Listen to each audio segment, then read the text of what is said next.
Ladies and gentlemen, thank you for this opportunity to speak to you on the subject of inequality and democracy in Europe. This dialogue is very timely, now that the world's leaders, prominent academics, moral authorities and key international organizations such as the IMF and the OECD have engaged in the inequality debate. Inequality is not only a moral question or an issue of social justice.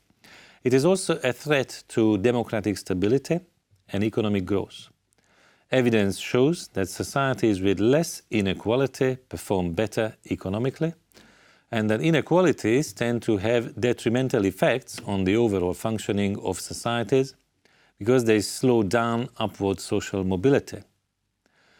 Inequalities stem from many factors. The way the financial sector has operated in the last 30 years, mainly favoring those who already have high income or wealth.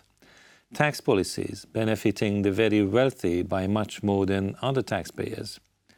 The weakened capacity of social protection systems to stop the drop of household income.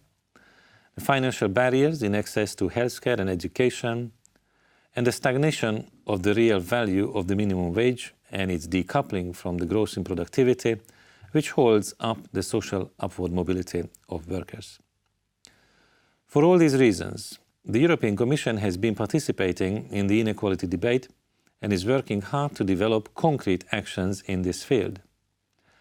As good policymaking starts with good analysis, we base our policies on sound evidence provided by our flagship annual publication, the Employment and Social Development in Europe, the ESDE report. This report offers a comprehensive insight into long-term and recent data on various aspects of inequalities. To address the various facets of inequality beyond income inequality, such as access to healthcare, education and employment, the Commission is taking a multidimensional approach. In February of last year, the Commission adopted the Social Investment Package. The package offers policy guidance to Member States to modernize their welfare systems. It underlines that we need to step up our social investments in human capital from an early age onwards. This will enable people to confront life's risks rather than attempting to repair the consequences. As poverty and income inequality are interrelated, the Commission is currently working on developing a tool to assess the adequacy of minimum income benefits. Such schemes are one of the ingredients of the European social model and provide protection against income insecurity. We are also supporting building a more inclusive society with financial means. A key instrument here is the European Social Fund, which provides support for policy reforms reducing poverty and social exclusion, supporting human capital, investment and promoting labour market integration. As of this year, the EU is committing a greater share of the cohesion policy funding to the European Social Fund, 70 billion euros over 7 years. Of the allocation to the ESF, 20% will be programmed for actions to promote social inclusion and combat poverty. Nevertheless, the key to progress on inequality is in the hands of national policymakers. More than ever before, the annual country-specific recommendations focus on poverty and social exclusion. In these recommendations, we urge Member States to better invest in people's skills and employability, to ensure adequate health and long-term care, and take early and preventative actions to avoid poverty and exclusion. Rising inequality and poverty can affect the functioning of the economic and monetary union, particularly because of the effects of income polarization on aggregate demand. The Commission therefore has developed a scoreboard of key employment and social indicators, one of them being on inequality. The scoreboard highlights employment and social trends that can undermine convergence in terms of employment and social outcomes and human capital development. On this basis, it signals where corrective action is needed. Ladies and gentlemen, equity is fundamental in ensuring a sustainable growth for Europe avoiding that only a happy few enjoy the benefits of growth.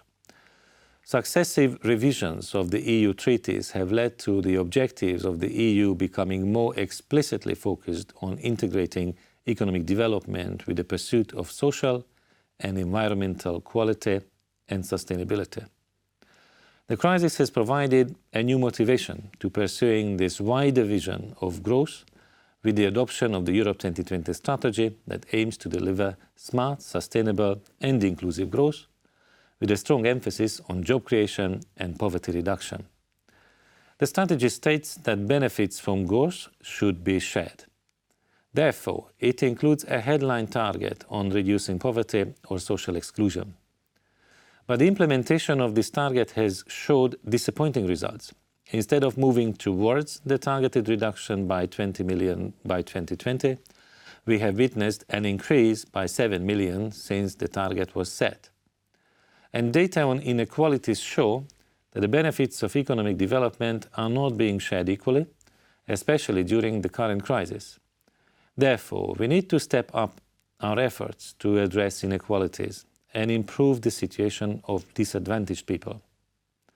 The midterm review of the Europe 2020 strategy, which is now underway, offers a proper opportunity to address the challenges ahead.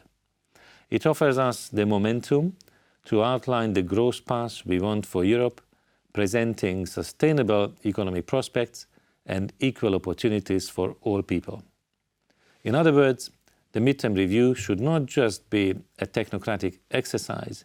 It should be seen as an opportunity to strengthen solidarity within and between countries of the European Union. I would encourage you to participate in this review. Thank you for your attention, and I will follow with interest the outcome of today's discussion.